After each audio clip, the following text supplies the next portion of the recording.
Welcome to Managing Through Crisis, the webcast featuring faculty from Harvard Business School sharing insights for managers on how to navigate through the COVID-19 crisis. As we enter the month of May, 5 months deep into the pandemic, many countries around the world, including the US, are experimenting with loosening restrictions on self-isolation. Healthcare experts say it's a risky move, but experts looking at the economic indicators say it's essential to get business back up and running. Business leaders find themselves in the middle of that tension, trying to balance the welfare of employees and customers with the necessities of generating revenue to pay those workers and to keep the lights on. It's a challenge the likes of which we've literally never seen before, but there may be some lessons we can take from the past. And today we're very fortunate to have Professor Ranjay Gulati here to discuss some insights. Ranjay has studied, taught, and written about organizations and leaders for decades, and he knows the hallmarks of great leadership. Ranjay, thanks so much for joining me today. It's great to be here with you. Thank you, Brian. My pleasure to be here and have a chance to share my thoughts with all of you. We had some great questions come in from our audience, and I'm going to get to those. But I thought I would start just by asking you to reflect a little bit. Over the years, you've worked with many leaders, you've taught so many in our executive education program. You've got to be familiar with sort of the common traits of what it takes to lead in turbulent times. And I know you've been thinking a lot about this. Can you just describe what you see as sort of the commonalities? Well, I think it's important to understand when we face this kinds of turbulent times, if you will, there are usually a couple of triggers that kick in. The first thing that kicks in is what looks like risk turns into uncertainty. And I want to go back to some Nobel Prize winning research here on the distinction between risk and uncertainty. Your risk is where you have a known distribution of outcomes, you can put some probabilities to it, and you're trying to manage risk. Uncertainty is where you don't know the distribution of outcomes. You don't really know. And I think what happens over here is we are facing a situation of unprecedented uncertainty in some ways. And when you combine that with loss of control, meaning I don't have a sense of control over here. I can't control what's going to happen. I don't know when we're going to have a vaccine. I don't know when social distancing needs to be lifted. We don't know what the treatment's going to look like. So you have uncertainty with loss of control. And what do we know from when those things collide?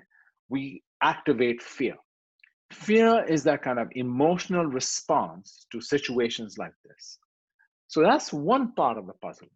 The other part of the puzzle, which ties to this emotional response, is we tend to go into a defensive posture, right? It's about hunker down, survival, protect. And we're no longer playing offense. In business, we teach about playing offense and defense. So what we have is a situation of uncertainty, of loss of control, hunker down, survival. So you wrote about this actually, not about this pandemic, but you wrote about this after the Fukushima incident, the tsunami that took place in Japan after the terrible earthquake. I think this was 2014, somewhere around that time frame. And you did an article in HBR. I read that because you sent it to me in preparation for this conversation, and I was really struck by how many common themes came out of that article that would apply today. Can you talk a little bit about what we can learn from how they managed that situation at the power plant in Fukushima? So the one thing I found interesting in that story was, at one level, that story at face value is about 4 days. It's about a 4-day crisis where they have to deal with an unprecedented, again, an unusual, bizarre situation. They had no scenario planning for it, right? But it's not just about managing through the crisis. It's kind of also the crisis piece kind of ended in about a day and a half because aftershocks were dying down. Now they had to do something about it, right? And so let's just kind of walk through. The idea here was, how does a leader help his people navigate through these uncertain times? The temptation is to either go heavy top down, right? Or the other extreme is, we don't know what to do. Does anybody have any ideas? Let's start crowdsourcing ideas, which doesn't work either. So how do you find the right balance between where you are inclusive and directive at the same time? How do you support people but direct them too, right? How do you challenge them but also show them consideration and understanding? Mm-hmm. So you have a leader here who has to manage through a delicate situation. Again, what looks like a 4-day scenario, I think is relevant here because I think we are beyond crisis mode right now. We're in that what people are calling new abnormal, where we're not out of the woods, but we're no longer in crisis mode anymore. Mhm. But we're in this kind of limbo stage where we don't know when this is going to end. So I think the story is not just about acute crisis. Oh my God, what do I do? It's really about, okay, now how do I get us through it? So in that context, how do leaders think about this this real tension that I mentioned in my introduction, which is they've got to care first and foremost about the welfare of their workers, of their customers, if they're in a brick and mortar, let's say, but they've also got to think about the business and the health of the business, and that's a really difficult tension to balance. How should leaders be thinking about that? Yeah, and I think, well, look, I think you've heard this enough times, I think, is that, of course, people want to hear that you care about them, right? That their welfare and well-being is extremely important to you. And I think in the day and age where people are talking about businesses having a purpose, right? We are talking about purpose-driven organizations where purpose is no longer just shareholder value. People expect more of their employer, right? And I think this is that moment for people to step up and say, I'm going to find a way to navigate and balance the needs of the business with the needs of my customers, with the needs of my employees. And these are hard trade-offs. It's not an easy answer. There isn't a magical win-win where everybody gets everything they want. There are going to be some hard trade-offs. And what I think the Fukushima story tells us is the leader does a great job in not just communicating his decision, but he involves them in the thought process by which he came to that decision. So he provides some transparency of intentionality, transparency around the deliberation he went through, and then people understand why he decided what he decided to do in that moment. And that was a way for him to carry everybody with him, saying, and he also acknowledges this may not be the right decision and I may have to reverse it. So, but in this moment, with the information I have, this is what I think is the best course of action for us. One of our viewers asked a pretty simple question, but I thought a pretty powerful one, which is, how do we know when a leader is not doing well in a time like this? Are there signs we should be looking for that maybe somebody's not holding up the way that they need to? That's a great question, and I think one that I think we all should be asking ourselves. What am I not doing? Right? And I think, first of all, leaders at this time want to be not the invisible leader. You want to be the visible leader, right? Mm-hmm. They want to feel you as connected to them. They want to feel that you are empathetic towards their plight, whether they are customers or your employees or other stakeholders. You got to be out there. So first of all, leaders is about being visible. And the next part of it is being proactive, right? And be willing to take decisions with incomplete information. We have a great story that Carl Weick, famous scholar from Michigan, talks about these soldiers who got lost in the Alps in the 1930s. And they were completely demoralized. They were running out of food and they didn't have a map. So they didn't know what to do. And the snowstorm wasn't abating. And so they're taking stock and they finally found a map. And this map was a game changer in their mind. So they looked at the map and they said, okay, we're here, let's go back. And when they got back, and their commander who was waiting for them said, oh my God, I thought you were dead. What happened? They said, they pulled out the map and says, here's where we were. And the commander looks at the map and says, guys, this is a map of the Pyrenees Mountains. It's not the Alps. But I think, so having the wrong map even is better than no map, right? So I think people want to feel they're being directed. They want to feel they're being heard. They want to feel they're being supported. And it's okay to make mistakes. It's okay. Well, mistakes meaning update your decisions. And this ability to kind of navigate and adjust. And there was a great book by Eccles and Noria a long time ago called Beyond the Hype, where they talk about this research on chess players. And the grandmasters, what they do well is not only do they think moves ahead, but regular chess players do as well, is they take what they call robust action. They make the move that gives them maximum flexibility for the next move, depending on what the opponent might do. So we're looking at a situation where we're looking for robust action but we're also communicating that clearly to the people who work with us. It's actually a great segue to the next question I want to ask you. One of our viewers asked, as we turn to the future, what are the kinds of things that leaders need to be signaling about the return? We know it's not going to be normal. We know it's not going to be the normal that we knew before. We add in this element of working from home. We've learned things about ourselves that we didn't know before. We've learned that we're capable of things that we didn't know.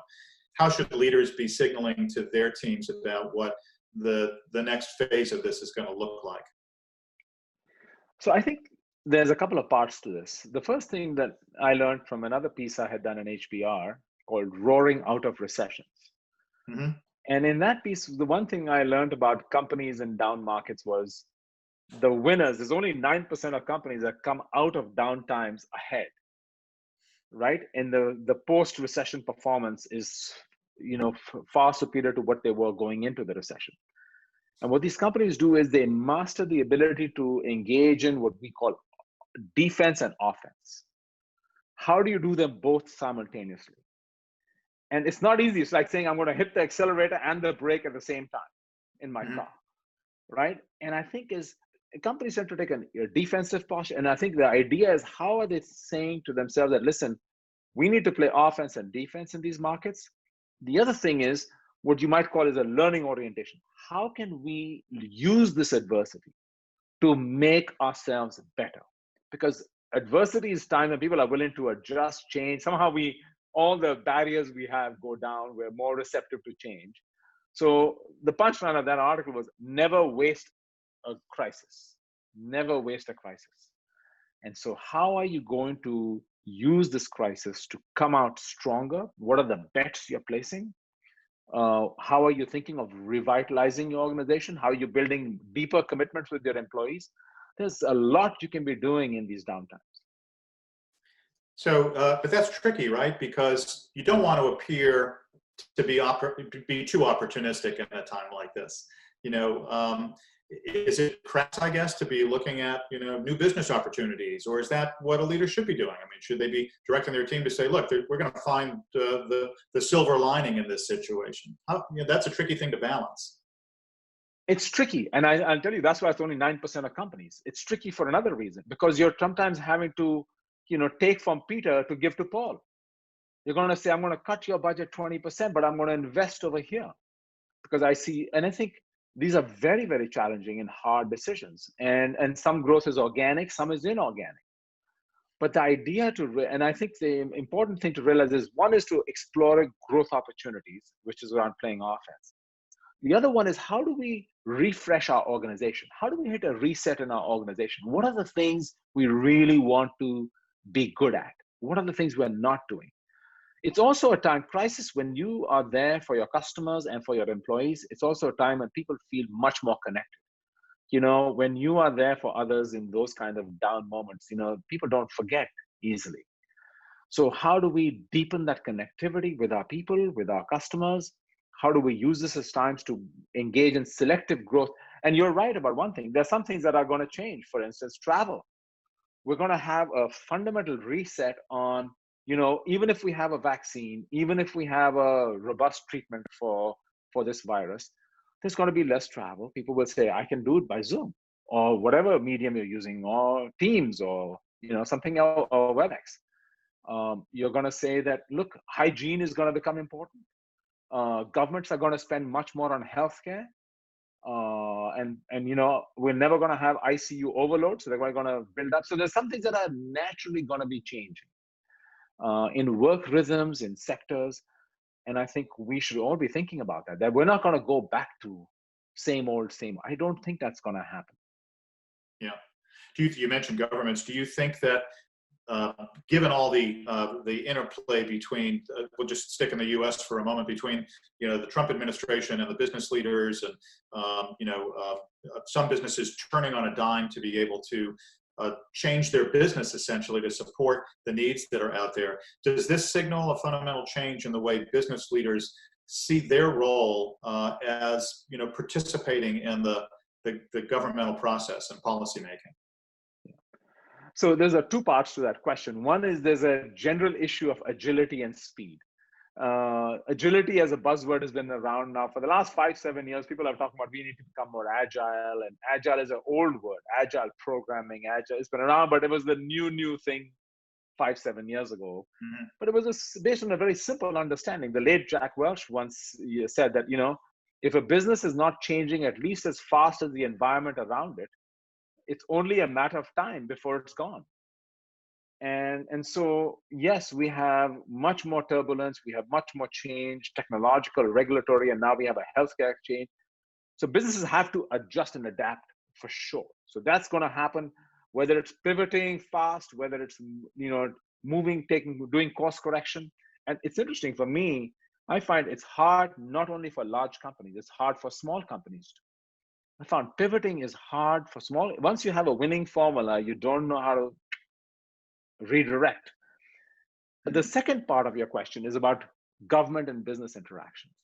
And I think we all understand that, this time is going to, make us think very carefully about how collaboratively we must work with the governments we're involved in. You're going to see movements possibly towards deglobalization of supply chains. People are going to say, hey, I don't want to have my supply chain somewhere else overseas on certain critical things.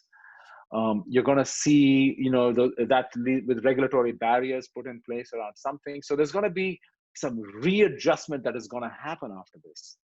And I think to get through that in a productive way, we're going to have a collaborative understanding between business and government. And this also poses the larger question that has been looming. And my colleague, Rebecca Henderson, has a new book out. I want to do a shout out for her on reimagining capitalism. Mm-hmm. And that larger question of what is the role of business in society? I think we are all going to we've been talking about it. Larry Fink talked about it in his letters to public company CEOs. I think this is going to become even more front and center in the years ahead. How can business engage with society beyond just shareholder value? Yeah, we actually had Rebecca on this very program a few weeks ago, and she talked about some of those ideas. I think the book is going to be it's so timely. I think it's going to be a big hit. So I've got one more question for you, and then we'll let you get back to your work. Your favorite CEO calls you up and says, Ranjay, this is really tough. We're going through some tough times here. What's one piece of advice you can give me to help me weather this storm? What would that be? The one piece of advice I would give, that's a good question, is, I think we talk a lot about businesses having purpose. Why are we here? Who will miss us if we are no longer in business? And I think it's in moments like this that we have to be living our purpose. And I don't just mean doing CSR. I don't just mean writing checks. Purpose is a much bigger idea than just doing CSR on the side. It's about the core of why we choose to be. And I think businesses have understood that we, of course, exist for an economic reason, right? We want to create unique value that nobody else can create for the markets we're in. But we also realize, as another colleague, Mike Porter and Kramer have talked about, shared value, that we have to look for ways to connect with other goals that we can serve. And that includes serving employees, that includes serving customers, that includes serving the community, that includes serving the planet. And I think if there ever was a good time to remind yourself of why we choose to exist, and that is now. And I hope that purpose is what should be the directing force for any organization trying to find their way through this. I hope there are some CEOs listening, because I think that's great advice. Ranjay Gulati, thank you so much for joining us today. Thank you. My pleasure. Nice to be with all of you, and all my very best to everybody.